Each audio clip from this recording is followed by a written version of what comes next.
Dear students, corporate റെഗുലേഷൻ്റെ മറ്റൊരു ക്ലാസ്സിലേക്ക് കൂടി എല്ലാവരെയും വെൽക്കം ചെയ്യുന്നു. എക്സാം ഓറിയൻറ്റഡ് ആയിട്ടുള്ള നമ്മുടെ ക്ലാസ്സുകൾ തുടരുകയാണ്. ഇത് കോർപ്പറേറ്റ് റെഗുലേഷൻ്റെ 4ാമത്തെ ക്ലാസ്സാണ്. ഇതിൻ്റെ 1ഉം 2ഉം 3 ക്ലാസ്സുകൾ നിങ്ങൾക്ക് കോർപ്പറേറ്റ് റെഗുലേഷൻസ് എന്ന പ്ലേലിസ്റ്റിൽ നോക്കിയാൽ കാണാം. ഒപ്പം തന്നെ കോസ്റ്റ് അക്കൗണ്ടിങ്ങിൻ്റെ ക്ലാസ്സുകളും നിങ്ങൾക്ക് അവിടെ കാണാൻ സാധിക്കുന്നതാണ്. അപ്പോൾ നമ്മളിന്ന് മൊഡ്യൂൾ 2 തുടങ്ങുകയാണ്.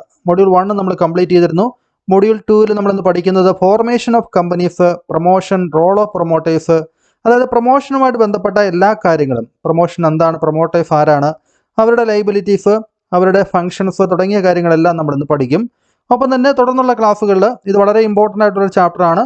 ഇതിൽ നമുക്ക് ഡോക്യുമെൻറ്റ്സ് ഓഫ് കമ്പനീസ്, അതായത് കമ്പനികളുടെ പ്രധാനപ്പെട്ട ഡോക്യുമെൻറ്റുകളായിട്ടുള്ള prospectus, articles of association, memorandum of association, അപ്പോൾ അതിൻ്റെ കണ്ടൻറ്റും അതിൻ്റെ ഓൾട്രേഷനും ഒക്കെ ആയിട്ട് നമുക്ക് കൂടുതൽ എസ്സേ ടൈപ്പ് പ്രോബ്ലംസ് വരെ പ്രതീക്ഷിക്കാവുന്ന ഒരു ചാപ്റ്ററാണിത്. അതുകൊണ്ട് ഒരിക്കലും നിങ്ങളിത് സ്കിപ്പ് ചെയ്യാതെ പോകണം. നന്നായിട്ട് പഠിച്ച് തന്നെ പരീക്ഷയ്ക്ക് വേണ്ടി ഒരുങ്ങുക.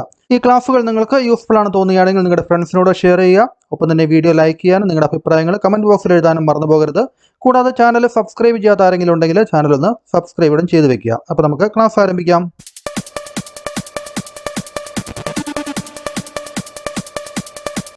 ഫോർമേഷൻ ഓഫ് എ കമ്പനി, കമ്പനിയുടെ രൂപീകരണം. അപ്പോൾ നിങ്ങളുടെ എക്സാമിന് നിങ്ങൾക്ക് ഈസി ആയിട്ട് പഠിക്കുന്നതിന് വേണ്ടി ഏറ്റവും ഷോർട്ടായിട്ടുള്ള ക്യാപ്സ്യൂൾ നോട്ടുകളാണ് ഇതിൽ ഉൾപ്പെടുത്തിയിരിക്കുന്നത്. അപ്പോൾ ഇവിടെ നമുക്ക് ഈ ഒരു ക്വസ്റ്റ്യൻ നമുക്ക് പ്രതീക്ഷിക്കാവുന്നതാണ്. Explain stages or process in the formation of a company. ഒരു കമ്പനിയുടെ ഫോർമേഷനുമായിട്ട് റിലേറ്റഡ് ആയിട്ടുള്ള പ്രോസസ്സ് വിവരിക്കുക, അല്ലെങ്കിൽ അതിൽ ഉൾപ്പെട്ടിരിക്കുന്ന സ്റ്റേജസ് ഡിസ്ക്രൈബ് ചെയ്യുക എന്ന് പറഞ്ഞുകൊണ്ട് നിങ്ങൾക്ക് എസ്സേ ക്വസ്റ്റ്യൻ വരാം. അപ്പോൾ അതിൽ നിങ്ങൾ 3 കാര്യങ്ങളാണ് വരിക. ഒന്ന് promotion, incorporation and registration and commencement of business.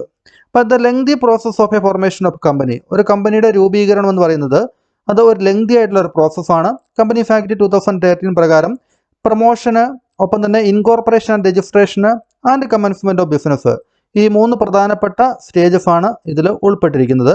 അതായത് process in the formation of a company, അതിൽ promotion, incorporation and registration, commencement of business, ഈ 3 സ്റ്റേജസ് ആണുള്ളത്. നമ്മൾ ഇന്ന് പഠിക്കുന്നത് പ്രൊമോഷനും അതുമായിട്ട് ബന്ധപ്പെട്ട കാര്യങ്ങളാണ്. നമുക്ക് നോക്കാം. Promotion, meaning and definition of promotion. ഇപ്പോൾ എന്താണ് പ്രൊമോഷൻ, അതിൻ്റെ ഡെഫിനേഷൻ എന്താണെന്ന് നമുക്ക് ചോദിക്കാം. ആദ്യം നമുക്ക് മീനിങ് നോക്കാം. Promotion is the first step in the formation of a company. കമ്പനിയുടെ ഫോർമേഷനിലെ ഫസ്റ്റ് സ്റ്റെപ്പാണ്, ഓൾറെഡി നമ്മൾ പറഞ്ഞതുപോലെ. ഇൻ ദിസ് ഫേസ്, ഈ ഒരു ഘട്ടത്തിൽ the idea of starting business is converted into reality with the help of promoters of the business idea.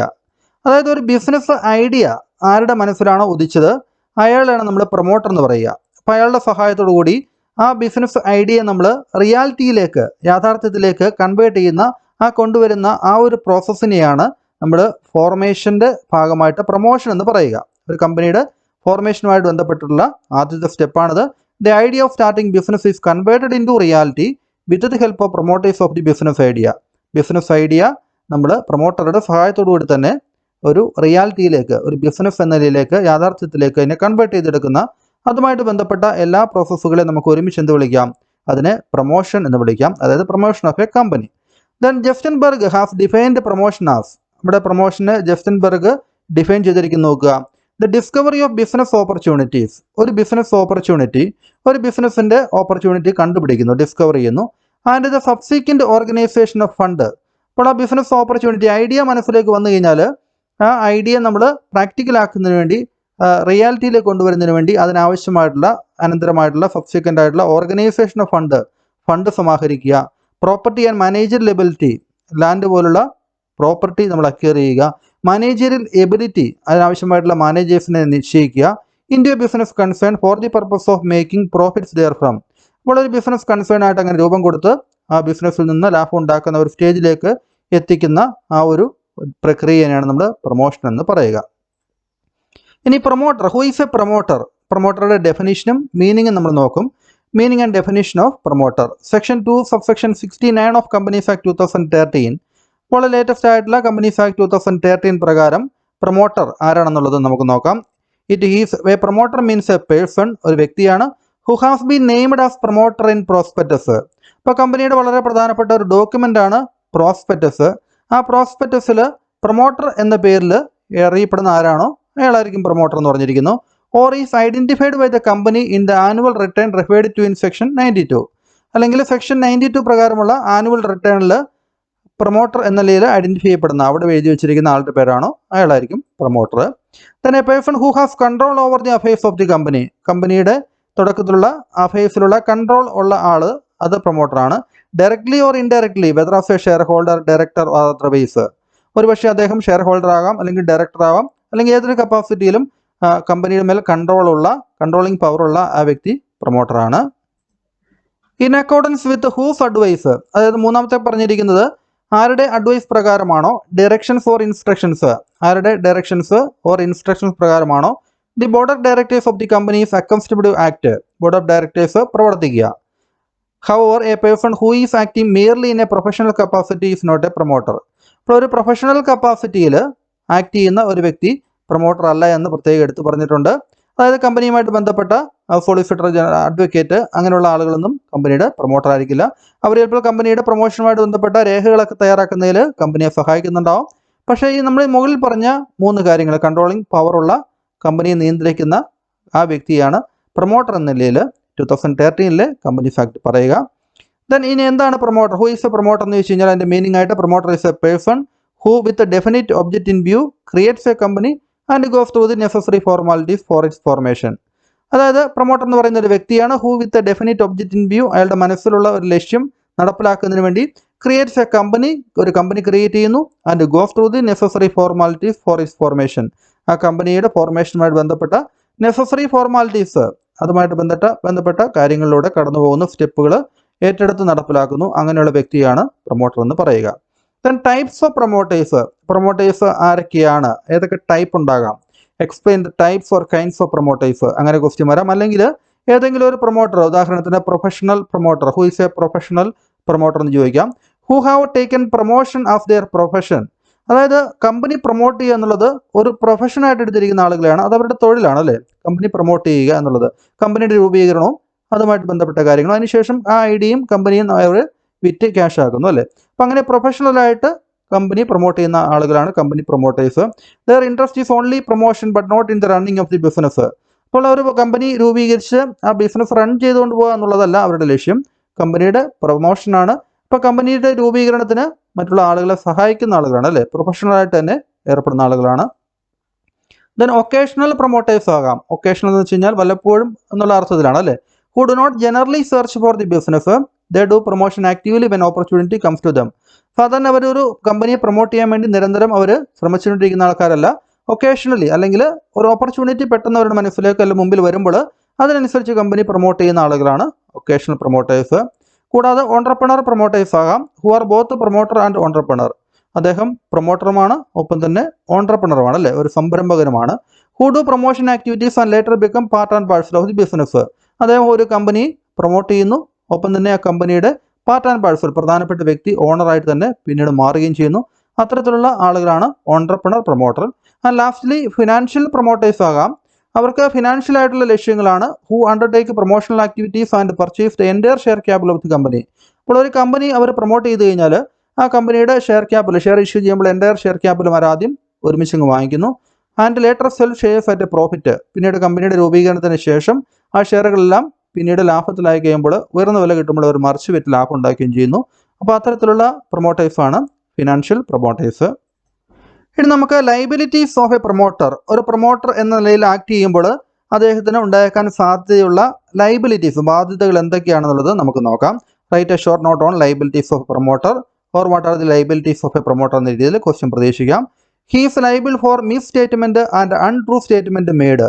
അപ്പോൾ അദ്ദേഹം കമ്പനിയുടെ രൂപീകരണവുമായിട്ട് ബന്ധപ്പെട്ട് എന്തെങ്കിലും തെറ്റായിട്ടുള്ള സ്റ്റേറ്റ്മെൻറ്റുകൾ, ശരിയല്ലാത്തത് അല്ലെ, അൺട്രൂ സ്റ്റേറ്റ്മെൻറ്റുകൾ ഉണ്ടാക്കിയിട്ടുണ്ടെങ്കിൽ അല്ലെങ്കിൽ കൊടുത്തിട്ടുണ്ടെങ്കിൽ, കമ്പനിയുടെ രൂപീകരണവുമായിട്ട് ബന്ധപ്പെട്ട് കമ്പനി സംബന്ധിച്ച് തെറ്റായിട്ടുള്ള വിവരങ്ങൾ നൽകിയിട്ടുണ്ടെങ്കിൽ ആ കാര്യത്തിൽ പ്രൊമോട്ടർ ലൈബിൾ ആയിരിക്കും. ലൈബിൾ എന്ന് ഉദ്ദേശിക്കുന്നത് അതുമായിട്ട് ബന്ധപ്പെട്ട പ്രോസിക്യൂഷനുമായിട്ട് ബന്ധപ്പെട്ട അല്ലെങ്കിൽ നിയമ നടപടികൾ, ലീഗലായിട്ടുള്ള നടപടികൾ അദ്ദേഹം നേരിടേണ്ടി വരും. Then he is liable to make good the loss sustained by the company on sale of its property. ഇപ്പോൾ ഒരു പ്രോപ്പർട്ടി, കമ്പനിക്ക് വേണ്ടി ഒരു പ്രോപ്പർട്ടി അത് നഷ്ടത്തിൽ വിറ്റ് കഴിഞ്ഞാൽ, മനഃപൂർവ്വം നഷ്ടത്തിൽ വിറ്റ് കഴിഞ്ഞാൽ അതുമായിട്ട് ബന്ധപ്പെട്ടുണ്ടാകുന്ന നഷ്ടങ്ങൾ ഈ പ്രൊമോട്ടർ തന്നെ നികത്തേണ്ടി വരും. He is liable to compensate any person who subscribe to the capital of the company on account of irregular or misleading prospectus. അപ്പോൾ ഒരു പ്രോസ്പെക്ടസിൽ പറഞ്ഞിരിക്കുന്ന കാര്യങ്ങൾ സത്യസന്ധമായിട്ടുള്ള കാര്യങ്ങളായിരിക്കണം നിർബന്ധമുണ്ട്. ഇപ്പോൾ പ്രോസ്പെക്ടസ് ഡ്രാഫ്റ്റ് ചെയ്യുമ്പോൾ അതിൽ ഉൾക്കൊള്ളിക്കേണ്ട കാര്യങ്ങൾ കൊടുക്കുമ്പോൾ കൃത്യമായിട്ടുള്ള വിവരങ്ങൾ നൽകണം.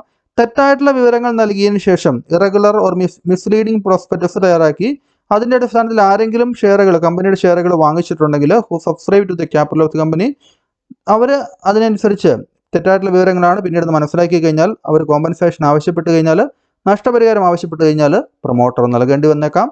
Then he is liable under the companies act for breach of trust. അദ്ദേഹം ഒരു ട്രസ്റ്റിൻ്റെ ബ്രീച്ച് നടത്തിയിട്ടുണ്ടെങ്കിൽ വിശ്വാസ്യതയ്ക്ക് എന്തെങ്കിലും ഭംഗം വരുത്തിയിട്ടുണ്ടെങ്കിൽ ഏതെങ്കിലും കോൺട്രാക്റ്റിൻ്റെ വയലേഷൻ നടത്തിയിട്ടുണ്ടെങ്കിൽ ആ കാര്യങ്ങളെല്ലാം സന്ദർഭങ്ങളെല്ലാം he is liable. Then he may be sued for damages for breach of his fiduciary duty. ഒരു ഫിഡ്യൂഷ്യറി ഡ്യൂട്ടിയാണ്, ഫിഡ്യൂഷ്യറി കപ്പാസിറ്റിയാണ് കമ്പനിക്ക് വേണ്ടി പ്രവർത്തിക്കുന്ന വിശ്വസ്തതാപൂർവ്വം പ്രവർത്തിക്കുന്ന ഒരു വ്യക്തി എന്ന നിലയിൽ അദ്ദേഹം ഏതെങ്കിലും തരത്തിലുള്ള ബ്രീച്ച് നടത്തിയിട്ടുണ്ടെങ്കിൽ ലംഘനം നടത്തിയിട്ടുണ്ടെങ്കിൽ അതിനനുസരിച്ചുള്ള ഡാമേജുകൾ ഉണ്ടായിട്ടുണ്ടെങ്കിൽ ഹി മേ ബി സ്യൂഡ്, അയാൾക്കെതിരെ കേസ് കൊടുക്കാൻ പറ്റും. Then he is also criminally liable for action under 447 അല്ലേ, 447 പ്രകാരം ക്രിമിനലി ആയിട്ടുള്ള ആക്ഷനും അദ്ദേഹത്തിന് എടുക്കാം. For any false statement made in the prospectus. അതായത് പ്രോസ്പെക്ടസിൽ എന്തെങ്കിലും തെറ്റായിട്ടുള്ള വിവരങ്ങൾ നൽകിയിട്ടുണ്ടെങ്കിൽ അദ്ദേഹം ക്രിമിനൽ നടപടിക്ക് വരെ വിധേയമാകാനുള്ള സാധ്യതയുണ്ട്. അപ്പോൾ ഇത്രയും ഒരു ലൈബിലിറ്റീസ് നിങ്ങളൊന്ന് പഠിച്ചു വയ്ക്കുക. അതിനുശേഷം ഇനി പഠിക്കാൻ പോകുന്നത് റോൾ ഓഫ് എ പ്രൊമോട്ടറാണ്. പ്രൊമോട്ടറുടെ റോള് ഇത് നമുക്ക് സിലബസിൽ നേരിട്ട് തന്നിരിക്കുന്ന ഒരു ടോപ്പിക്കാണ്. അപ്പോൾ പ്രൊമോട്ടർ റോള് നമുക്ക് അദ്ദേഹത്തിൻ്റെ പൊസിഷൻ എന്താണ്, ഒരു കമ്പനിയിൽ അദ്ദേഹത്തിൻ്റെ ലീഗൽ പൊസിഷനുമുണ്ട്, ഒപ്പം തന്നെ ഫിഡ്യൂഷ്യറി പൊസിഷനുമുണ്ട്. അപ്പോൾ അത് രണ്ടും എക്സ്പ്ലെയിൻ ചെയ്തുകൊണ്ട് നമുക്ക് പ്രൊമോട്ടറുടെ റോള് നമുക്ക് എക്സ്പ്ലെയിൻ ചെയ്യാം, സ്റ്റേറ്റ്മെൻറ്റുകളോടെ നമുക്ക് മനസ്സിലാക്കാം. അതായത് പ്രൊമോട്ടറുടെ ഒരു ലീഗൽ പൊസിഷൻ എന്താണെന്നുള്ളത് ആദ്യം പറയാം. അതിനുശേഷം പ്രൊമോട്ടറുടെ ഫിഡ്യൂഷ്യറി പൊസിഷൻ എന്താണെന്ന് നമ്മൾ നോക്കും. അപ്പോൾ അത് രണ്ടിലൂടെയും കാര്യങ്ങളാണ്. അതാണ് ഒരു പ്രൊമോട്ടറുടെ റോൾ എന്ന് പറയുന്നത് കമ്പനിയിൽ. In the eye of law നിയമപ്രകാരം a promoter is neither an agent nor a trustee of the company. ഒരു കമ്പനിയുടെ ഏജന്റ് എന്ന നിലയിലോ അല്ലെങ്കിൽ ഒരു ട്രസ്റ്റി എന്ന നിലയിലോ അല്ല പ്രൊമോട്ടർ പ്രവർത്തിക്കുന്നത് എന്നുള്ളതാണ് നിയമദൃഷ്ട്യാ പറയുക. He is not an agent. എന്തുകൊണ്ടാണ് അദ്ദേഹം ഏജന്റ് അല്ല എന്ന് പറയുന്നത്? Because there is no principal. ഒരു ഏജന്റ് ആകണമെങ്കിൽ ഒരു പ്രിൻസിപ്പൽ ഉണ്ടായിരിക്കണം. പ്രിൻസിപ്പൽ എന്ന് പറയുന്നത് ഒരു ജോലി ചെയ്യാൻ വേണ്ടി ഒരാളെ ഏൽപ്പിച്ചിരിക്കുന്ന ആളാണ് പ്രിൻസിപ്പൽ എന്ന് പറയുക അല്ലേ. ഇവിടെ ആ പ്രിൻസിപ്പലിൻ്റെ ഏജന്റ് അല്ല ഇവിടെ പ്രൊമോട്ടർ. കാരണം എന്താണ്? He is not a trustee, there is no principal അല്ലേ. അതായത് പ്രിൻസിപ്പൾ ഇല്ല എന്ന് പറയുന്നത്. പ്രിൻസിപ്പൾ എന്ന് പറയുമ്പോൾ കമ്പനിയാണ് പിന്നീട് പ്രിൻസിപ്പളായിട്ട് മാറുക അല്ലേ. അത് കമ്പനിയുടെ രൂപീകരണത്തിന് മുമ്പ് തന്നെ അല്ലെങ്കിൽ അതുമായിട്ട് ബന്ധപ്പെട്ട കാര്യങ്ങൾ നടന്നുകൊണ്ടിരിക്കുമ്പോൾ അവിടെ ഒരു പ്രിൻസിപ്പൽ എന്ന് പറയുന്ന ഒരു ഇല്ലാത്തത് കൊണ്ട് ഈ പ്രൊമോട്ടർ ഒരു ഏജന്റ് അല്ല എന്ന് നമുക്ക് പറയാം. He is not a trustee, അദ്ദേഹം ഒരു ട്രസ്റ്റിയുമല്ല. Because the beneficiary is not in existence. അപ്പോൾ അദ്ദേഹത്തിൻ്റെ പ്രവൃത്തി മൂലം ഉണ്ടാകുന്ന ബെനിഫിറ്റ് അനുഭവിക്കുന്ന ബെനിഫിഷ്യറി അല്ലേ, കമ്പനിയുടെ ഷെയർ ഹോൾഡേഴ്സ് ആവാം, കമ്പനി തന്നെയാകാം. അപ്പോൾ അതൊന്നും നിലവിൽ വന്നിട്ടില്ല അല്ലേ. അതുകൊണ്ട് തന്നെ ഇവിടെ ഈ പ്രൊമോട്ടർ ഒരു ട്രസ്റ്റി അല്ല എന്നും പറയാം. അപ്പോൾ ഇവിടെ ട്രസ്റ്റിയും അല്ല ഏജന്റ് അല്ല നിയമദൃഷ്ട്യ. However it does not mean that the promoter does not have any legal relationship with the proposed company. പക്ഷേ അങ്ങനെ അല്ല എന്ന് പറഞ്ഞുകൊണ്ട് കമ്പനിയുമായിട്ടൊരു ലീഗലായിട്ടുള്ള റിലേഷൻഷിപ്പ് പ്രൊമോട്ടർക്ക് ഇല്ല എന്ന് പറയാൻ സാധിക്കില്ല. For all practical purpose the promoter stands in a fiduciary relationship to the company. അപ്പോൾ പ്രായോഗികമായിട്ട് പ്രാക്ടിക്കലായിട്ടുള്ള എല്ലാ പർപ്പസിലും ഒരു പ്രൊമോട്ടർ എന്ന് പറയുന്നത് കമ്പനിയുമായിട്ടുള്ള ഒരു ഫിഡ്യൂഷ്യറി റിലേഷൻഷിപ്പിലായിരിക്കും. Since the company when comes into existence usually ratifies the contract. അതായത് കമ്പനി പിന്നീട് രൂപീകരണത്തിന് ശേഷം ഈ പ്രൊമോട്ടർ ഏർപ്പെട്ടിരുന്ന എല്ലാ കോൺട്രാക്റ്റുകളും കമ്പനി സ്വന്തം നിലയിൽ അത് റാറ്റിഫൈ ചെയ്യുന്നു, അതിനെ അംഗീകരിക്കുന്നു. അതിനെയാണ് റാറ്റിഫൈ എന്ന് പറയുന്നത്. പിന്നീട് made by the promoter with different parties, പല ആളുകളുമായിട്ട് ബാങ്കുമായിട്ടോ മെർച്ചൻറ്റ് ബാങ്കുകളുമായിട്ടോ ഒക്കെ ഏർപ്പെട്ടിരിക്കുന്ന അണ്ടർ റൈറ്റേഴ്സുമായിട്ടൊക്കെ ഏർപ്പെട്ടിരിക്കുന്ന കോൺട്രാക്റ്റുകളെല്ലാം കമ്പനി അത് റാറ്റിഫൈ ചെയ്യുന്നു, അതിനെ അംഗീകരിക്കുന്നു. ഇനി fiduciary position of a promoter, ഇപ്പോൾ ഇത് മാത്രമായിട്ടും ചോദിക്കാം.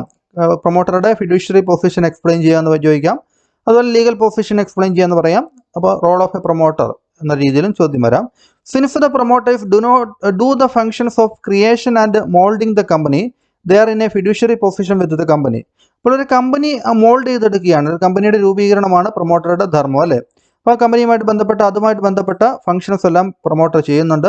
അപ്പോൾ അതുകൊണ്ട് തന്നെ പ്രൊമോട്ടർ ഒരു ഫിഡ്യൂഷ്യറി പൊസിഷനാണ്, കമ്പനിയുമായിട്ടൊരു ഫിഡ്യൂഷ്യറി പൊസിഷനാണെന്ന് പറയാം. ഫിഡ്യൂഷ്യറി എന്നൊക്കെ പറയുന്നത് ഞാൻ ആദ്യം പറഞ്ഞതുപോലെ വിശ്വസ്തതാപൂർവ്വം പ്രവർത്തിക്കേണ്ട ഒരു റോളാണ് ഫിഡ്യൂഷ്യറി പൊസിഷൻ അല്ലേ. Fiduciary relationship is the relationship based on trust and faith. ഒരാൾ വിശ്വസിച്ചൊരു കാര്യം ഏൽപ്പിക്കുന്നു, ആ കാര്യം വിശ്വസ്തയോടെ ചെയ്യുന്നു, അതിനെയൊക്കെയാണ് ഒരു ഫിഡ്യൂഷ്യറി ആയിട്ടുള്ള കാര്യം എന്ന് പറയുക. ഇപ്പോൾ ട്രസ്റ്റ്, ഫെയ്ത്ത് അതിനെയൊക്കെ ബേസ് ചെയ്തുകൊണ്ടാണ് അവിടെ നിൽക്കുക. A promoter must act honestly and sincerely in the best interest of the company. ഇപ്പോൾ ഒരു കമ്പനിയുടെ ബെസ്റ്റ് ഇൻട്രസ്റ്റ്, താല്പര്യങ്ങൾ സംരക്ഷിക്കുന്ന രീതിയിൽ ഒരു പ്രൊമോട്ടർ സത്യസന്ധമായിട്ട് ആത്മാർത്ഥമായിട്ട് വർക്ക് ചെയ്യേണ്ടതാണ്. A promoter must not make any profit directly or indirectly at the expense of the company. അപ്പോൾ കമ്പനിയുടെ ഇൻട്രസ്റ്റിന് വിരുദ്ധമായിട്ട് പ്രവർത്തിച്ചുകൊണ്ട് പ്രൊമോട്ടർ യാതൊരു വിധത്തിലുള്ള ലാഭവും ഉണ്ടാക്കാൻ പാടില്ല. Without the knowledge and consent of the company, കമ്പനിയുടെ അനുവാദത്തോടെ കമ്പനി അറിയിച്ചുകൊണ്ട് മാത്രമേ അത്തരം കാര്യങ്ങൾ ചെയ്യാൻ സാധിക്കുകയുള്ളൂ. ഇതിനെയാണ് നമ്മൾ fiduciary position of a promoter എന്ന് പറയുക. അപ്പോൾ ഒരു പ്രൊമോട്ടറുടെ റോൾ എന്ന് പറയുന്നത് ഇതാണ്. Legal position of a promoter, ലീഗലായിട്ടുള്ള അദ്ദേഹത്തിന് റോളുണ്ട്, ഒപ്പം തന്നെ ഫിഡ്യൂഷ്യറി ആയിട്ടുള്ള റോളും അദ്ദേഹത്തിനുണ്ട്. ഇതുകൂടാതെ നമുക്ക് പ്രൊമോട്ടറുടെ ഫങ്ഷൻസ് എന്താണ് എന്ന് നമുക്ക് ക്വസ്റ്റ്യൻ വരാം, നമുക്കത് നോക്കാം. ഫങ്ഷൻസ് ഓഫ് എ പ്രൊമോട്ടർ, പ്രൊമോട്ടറുടെ ഫങ്ഷൻസ് അല്ലെങ്കിൽ ധർമ്മങ്ങൾ.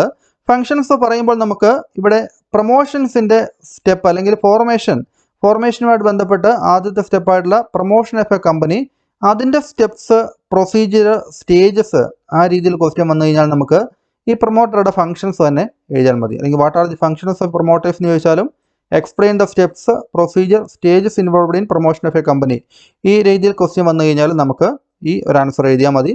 അപ്പോൾ നമുക്ക് ഒന്നാമത്തെ സ്റ്റെപ്പ് എന്ന് പറയുന്നത് അല്ലെങ്കിൽ പ്രൊമോട്ടറുടെ ഒന്നാമത്തെ ഫംഗ്ഷൻ എന്ന് പറയുന്നത് ഡിസ്കവറി ഓഫ് ബിസിനസ് ഐഡിയ. ഒരു ബിസിനസ് ഐഡിയ കണ്ടെത്തുക എന്നുള്ളതാണ് അല്ലേ, ഒരു ബിസിനസ് ഓപ്പർച്യൂണിറ്റി ഫൈൻഡ് ഔട്ട് ചെയ്യുക എന്നുള്ളതാണ് പ്രൊമോട്ടറുടെ ഒന്നാമത്തെ ധർമ്മം. This includes assessment of capital required, എത്രമാത്രം ക്യാപിറ്റൽ ആവശ്യമുണ്ടായിരിക്കും, അവൈലബിലിറ്റി ഓഫ് റോ മെറ്റീരിയൽ ലഭ്യമായിരിക്കുമോ, മാർക്കറ്റിംഗ് ഓപ്പർച്യൂണിറ്റീസ്, മാർക്കറ്റിങ്ങിലൂടെ എത്രമാത്രം വിജയം നേടാൻ സാധിക്കും, അതിനുള്ള അവസരങ്ങളുണ്ടോ, തുടങ്ങിയ കാര്യങ്ങളെല്ലാം ഈ ബിസിനസ് ഐഡിയ കണ്ടെത്തുന്നതിനോടൊപ്പം തന്നെ അദ്ദേഹം മനസ്സിലാക്കേണ്ടതാണ്. രണ്ടാമതായിട്ട് ഡീറ്റെയിൽഡ് ഇൻവെസ്റ്റിഗേഷൻ, ഈ കണ്ടെത്തിയ ഐഡിയ വെച്ചുകൊണ്ട് ഡീറ്റെയിൽഡ് ആയിട്ടുള്ള ഇൻവെസ്റ്റിഗേഷൻ നടത്തുന്നു. Undertake A detailed investigation of the project if he find the project proposal attractive in the preliminary assessment. ആദ്യത്തെ ഒരു പ്രിലിമിനറി അസസ്മെൻറ്റിൽ അട്രാക്റ്റീവായിട്ട് തോന്നിക്കഴിഞ്ഞാൽ അതുമായിട്ട് കണക്റ്റഡ് ആയിട്ടുള്ള ഡീറ്റെയിൽഡ് ആയിട്ടുള്ള ഇൻവെസ്റ്റിഗേഷൻ ഒരു പ്രൊമോട്ടർ നടത്തുന്നു. ഇനി അസംബ്ലിംഗ് ഓഫ് റിസോഴ്സസ് എല്ലാം ഒരുമിച്ച് കൂട്ടുക. Necessary step must be taken to assemble various factors of production, അതായത് അതിനുള്ള പണം കണ്ടെത്തണം, അതിനുള്ള മനുഷ്യർ മെൻ കണ്ടെത്തണം, മാനേജറൽ പേഴ്സണെ കണ്ടെത്തണം അല്ലേ, അതാണ് ഫാക്ടേഴ്സ് ഓഫ് പ്രൊഡക്ഷനിലൊക്കെ വരിക. അത്തരം കാര്യങ്ങളെല്ലാം അസംബിൾ ചെയ്യുക എന്നുള്ളത് ഒരു ധർമ്മമാണ്. ദെൻ പ്രിപ്പയറിംഗ് പ്രിലിമിനറി ഡോക്യുമെൻറ്റ്സ്, ഒരു കമ്പനിയുടെ രൂപീകരണവുമായിട്ട് ബന്ധപ്പെട്ടുള്ള പ്രിലിമിനറി ആയിട്ടുള്ള പ്രാഥമികമായിട്ടുള്ള രേഖകൾ, അതിൻ്റെ ഫോർമേഷനുമായിട്ട് നമ്മൾ കമ്പനി രജിസ്ട്രാർക്ക് കൊടുക്കേണ്ട രേഖകളെല്ലാം തയ്യാറാക്കേണ്ടത് അടുത്ത ഡ്യൂട്ടിയാണ്. The promoters will have to prepare the necessary document which are compulsory for the registration of company രജിസ്ട്രേഷനുമായിട്ട് ബന്ധപ്പെട്ടിട്ടുള്ള ഡോക്യുമെന്റുകൾ, ആവശ്യമായിട്ടുള്ള ഡോക്യുമെന്റുകൾ തയ്യാറാക്കണം. And lastly entering into preliminary contracts, പ്രാഥമികമായിട്ട് കമ്പനിക്ക് വേണ്ടി കോൺട്രാക്റ്റുകളിൽ ഏർപ്പെടുക എന്ന് പറയുമ്പോൾ പല പല കരാറുകൾ ഏർപ്പെടുക എന്നുള്ളതും ഈ പ്രൊമോട്ടറുടെ ധർമ്മമായിട്ട് വരും. The promoter enters into contact with different parties before registration of the കമ്പനിയുടെ രജിസ്ട്രേഷൻ നടക്കുന്നതിന് മുമ്പ് തന്നെ ആളുകളുമായിട്ട് മറ്റ് ബാങ്കുകളുമായിട്ടും കോൺട്രാക്റ്റിൽ ഏർപ്പെടേണ്ടി വന്നേക്കാം. അത്തരത്തിലുള്ള കോൺട്രാക്റ്റിലെല്ലാം സൈൻ ചെയ്യേണ്ടത് ഇവിടെ പ്രൊമോട്ടറാണ് അല്ലേ. ഇത്രയുമാണ് പ്രൊമോട്ടറുടെ ധർമ്മങ്ങൾ. അല്ലെങ്കിൽ ഈ ഇത്രയും സ്റ്റേജുകളിലൂടെ കടന്നു പോയിക്കൊണ്ടാണ് ഇവിടെ പ്രൊമോഷൻ ഓഫ് എ കമ്പനി നമ്മൾ പ്രൊമോട്ട് ചെയ്യുക അല്ലേ. ഈ കോൺട്രാക്റ്റിൽ ഏർപ്പെടുക, ആവശ്യമായ ഡോക്യുമെന്റുകൾ വരിക, അതിനുശേഷം നമ്മുടെ കമ്പനിയുടെ രജിസ്ട്രേഷനൊക്കെ പോവുകയാണല്ലേ, അത് അടുത്ത സ്റ്റേജാണ്. അപ്പോൾ ഇത്രയുമാണ് നമ്മൾ ഇന്നത്തെ ക്ലാസ്സിൽ ഉൾപ്പെടുത്തിയിരിക്കുന്നത്. നമ്മളിനി അടുത്ത ക്ലാസ്സിൽ കമ്പനിയുടെ ഇൻകോർപ്പറേഷൻ ആൻഡ് രജിസ്ട്രേഷൻ, അതുമായിട്ട് ബന്ധപ്പെട്ട കാര്യങ്ങൾ, പ്രൊസീജിയർ തുടങ്ങിയ കാര്യങ്ങൾ നമ്മൾ അടുത്ത ക്ലാസ്സിൽ പഠിക്കും. പറഞ്ഞ പോലെ നിങ്ങൾക്ക് ഈ ക്ലാസ് മനസ്സിലായി കാണുമെന്ന് പ്രതീക്ഷിക്കുന്നു. പരമാവധി നന്നായിട്ട് തന്നെ പഠിച്ച് എക്സാമിന് ഒരുങ്ങുക. അപ്പോൾ നമുക്കിനി അടുത്ത ക്ലാസ്സിൽ കാണാം.